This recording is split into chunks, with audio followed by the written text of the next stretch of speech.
கர்த்தருடைய நாமத்துக்கு மகிமை உண்டாவதாக. இந்த நாளிலும் கர்த்தர் நம்மோடு பேசுகிற வேத வசனம் யோவான் 3 அதிகாரம் 34 வசனம். யோவான் 3 அதிகாரம் 33 வசனம். அவருடைய சாட்சி ஏற்றுக்கொள்கிறவன் தேவன் சத்தியம் உள்ளவர் என்று முத்திரை போட்டு நிச்சயப்படுத்துகிறார். அவருடைய சாட்சியை, அதுக்கு முந்தின வசனம் சொல்கிறது, தாம் கண்டதையும் கேட்டதையும் சாட்சியாக சொல்லுகிறார். அவருடைய சாட்சியை ஒருவனும் ஏற்றுக்கொள்கிறதில்லை அப்படின்னு சொல்லப்பட்டிருக்கு. அவர் யோவான் தான் இதை சொல்கிறாரு. அவர் சொல்கிறாரு, நாம் கண்டதையும் கேட்டதையும் சாட்சியாக சொல்லுகிறார்.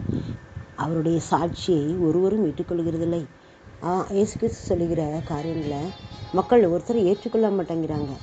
ஆனாலும் அவருடைய சாட்சியை ஏற்றுக்கொள்ளுகிறவன் சத்தியத்திலே என்ன செய்கிறான்?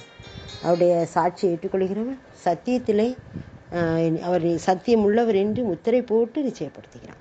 அவருடைய சாட்சி ஏற்றுக்கொள்கிற தேவன் சத்தியம் உள்ளவர் என்று முத்திரை போட்டு நிச்சயப்படுத்துகிறான். சரிங்களா?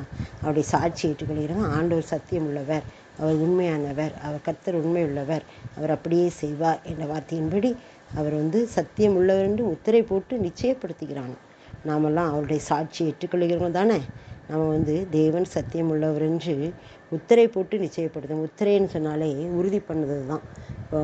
ஒரு ராஜா ஒரு பத்திரத்தில் கழுத்து வச்சாருன்னா உத்தரவு போடுவாங்க. அரசாங்க சட்டங்களை ஏற்றும்போது உத்தரவு போடுவாங்க. அதே மாதிரி அவரை ஏற்றுக்கொள்கிறவன் அவர் சத்தியம் உள்ளவர் என்று முத்திரையை போட்டு நிச்சயப்படுத்துகிறான். நாம் முத்திரை போட்டு நிச்சயப்படுத்துகிறவர்களாக இருக்கிறோமா? அவரால் செய்யக்கூடிய அதிசயங்களின் அற்புதங்களையும் கண்ட நாம் அவரை ஏற்றுக்கொண்டு அவர் நாமத்துக்கு மகிமை உண்டாக அவர் சத்தியம் உள்ளவர் என்று முத்திரை போட்டு நிச்சயப்படுத்துகிறோமா? நம்மை ஆராய்ந்து பார்ப்போம். அவர் வேத வசனங்கள் எல்லாமே சத்தியம். அவர் வாயிலிருந்து புறப்பட்ட எல்லாமே சத்தியம். அது நித்தியம், அது நிலைக்கக்கூடியது. அதை நாம் ஏற்றுக்கொள்கிறோம். ஆனால் நாம் ஏற்றுக்கொண்டோமானால் அவர் சத்தியம் உள்ளவர் என்று முத்திரை போட்டு நிச்சயப்படுத்தி கொள்ள வேண்டும், உறுதி பண்ணி கொள்ள வேண்டும். நாம் விசுவாசத்தில் தளராமல் பார்த்து கொள்ளுவோம். அவர் நம்முடைய தேவன். அவர் நமக்காக இந்த உலகத்துக்கு வந்தார்.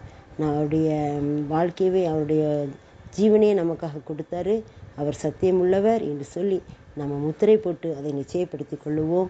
கர்த்தர் நிச்சயமாகவே நம்மை என்ன செய்வார்? ஆசீர்வதிப்பார். அவருடைய சாட்சியை நாம் ஏற்றுக்கொள்கிறவர்களாகவும் அவர் உண்மையுள்ளவர் என்று சொல்லி முத்திரை போட்டு நிச்சயப்படுத்தி கொள்கிறவர்களாகவும் நாம் காணப்படும் போது கர்த்தர் நம்மையும் நம்முடைய குடும்பங்களையும் நம்முடைய பிள்ளைகளையும் நம்முடைய எதிர்காலங்களையும் ஆசீர்வதிப்பார். அவர் சத்தியம் உள்ளவர் என்று சொல்லி நாம் நிச்சயப்படுத்திக் கொள்ளுவோம். முத்திரை போட்டு நிச்சயப்படுத்திக் கொள்ளுவோம். கர்த்தர் தாமே இந்த வசனங்களை ஆசீர்வதிப்பார். ஆமென்.